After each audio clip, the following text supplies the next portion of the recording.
ഇത്രയും കാലം സോഷ്യൽ മീഡിയയിൽ കേട്ടിട്ടുള്ള മോട്ടിവേഷനിൽ നിന്നും അപ്പുറത്ത് ലൈവായിട്ടുള്ള ഇത് മോട്ടിവേഷൻ അല്ല, ഇത് സൊല്യൂഷൻ ആണ്. നിങ്ങളത് സൊല്യൂഷൻ, ബാക്കിയുള്ളതൊക്കെ മോട്ടിവേഷൻ. അതിനകത്ത് ഞാൻ അതിൽ കണ്ടെത്തിയ 2 കാര്യങ്ങളാണ്. കൂടുതൽ ആത്മാർത്ഥതയുള്ള ജോലിക്കാരനെ അക്സെപ്റ്റ് ചെയ്യരുത്. എന്തോ അവർ ഹൈഡ് ചെയ്യുന്നുണ്ട്, അവരെന്തോ ഹൈഡ് ചെയ്യുന്നുണ്ട്. അതാണ് അവർ കൂടുതൽ ആത്മാർത്ഥത കാണിക്കുന്നത്. അത് കണക്കെ തന്നെ കൂടുതൽ ബിസിനസ് നമ്മുടെ നാട്ടിലൊക്കെ കേട്ടിട്ടുണ്ടാവും. ഇത്ര മാസത്തിൽ നാളെ ഇന്നത് തരാൻ പറ്റും എന്ന് പറഞ്ഞ് ആര് ബിസിനസ് ചെയ്യുന്നുണ്ടോ അത് ബിസിനസ് അല്ല.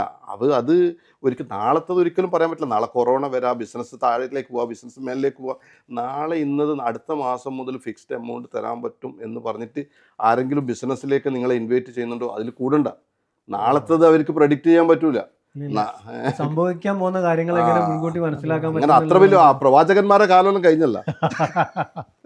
ഇല്ല, അത് ഒരുപാട് ആളുകൾക്ക് ആ ഒരു വാക്കുകൾ ചിന്തിച്ചിട്ട് ഇൻവെസ്റ്റ് ചെയ്യാൻ പറ്റുന്ന രീതിയിലേക്കുള്ള വാക്കുകളാണ് നിങ്ങളിപ്പം പറഞ്ഞത്. നമ്മളെപ്പോലുള്ള ആളുകൾ ശരിക്കും അത് ഉൾക്കൊള്ളുന്നുണ്ട്. കാരണം നമ്മൾ നാളെ ചെയ്യാൻ പോകുന്ന ഒരു അബദ്ധത്തെ നിങ്ങളായിട്ട് ബ്രേക്ക് ഇട്ട് തന്നു. കാരണം ചിന്തിക്കും, ഇന്ന സംഭവത്തിൽ കൂടുതൽ ആത്മാർത്ഥത ഉള്ളതിൽ ഇന്ന് എന്തെങ്കിലും അപകടം ഉണ്ടാവും, അല്ലെങ്കിൽ ഒരു വ്യക്തിയിൽ ഇൻവെസ്റ്റ് ചെയ്യുമ്പം ഇന്ന് അപകടം ഉണ്ടാവും, അല്ലെങ്കിൽ ഓഫർ ചെയ്തിട്ട് നമ്മൾ ഡെപ്പോസിറ്റ് ചെയ്യുമ്പം അതിനകത്ത് ഇന്നൊരു അപകടം പതിയിരിക്കുന്നുണ്ട്. 99% സത്യമാണ്, നമ്മൾ കാണുന്നുണ്ട്. അത് അല്ല, ബിസിനസ് എന്ന് പറയുന്നത് എപ്പോൾ റിസ്ക്കാണ്. ആ റിസ്ക്കും കൂടെ കണ്ടുകൊണ്ട് നമ്മൾ ഇൻവെസ്റ്റ് ചെയ്യണം. അഥവാ ഞാൻ എല്ലാവരോടും പറയുന്നുണ്ട്, എന്നോട് ചോദിക്കും എന്ത് ലാഭം പ്രതീക്ഷിക്കാം. ഞാൻ പറയും നഷ്ടം പ്രതീക്ഷിക്കാം, ലാഭം ആഗ്രഹിക്കാം. ഇതേ നമുക്ക് ബിസിനസ്സിൽ പറ്റും. അല്ലാതെ ലാഭം മാത്രം പ്രതീക്ഷിക്കുന്നതാണെങ്കിൽ നിങ്ങളെയൊന്നും കൂട്ടാതെ ഞാൻ ഒറ്റക്ക് തന്നെ എങ്ങനെയെങ്കിലും കടം വാങ്ങിയിട്ട് ലോൺ എടുത്തിട്ടെല്ലാം ചെയ്യും.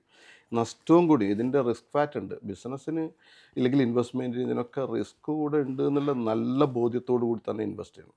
അപ്പോൾ നമുക്ക് നഷ്ടപ്പെട്ടാലും ലാഭം കിട്ടിക്കഴിഞ്ഞാലും അതിന് അല്ല ആ ഒരു ഇതിൽ എടുക്കും നമ്മൾ.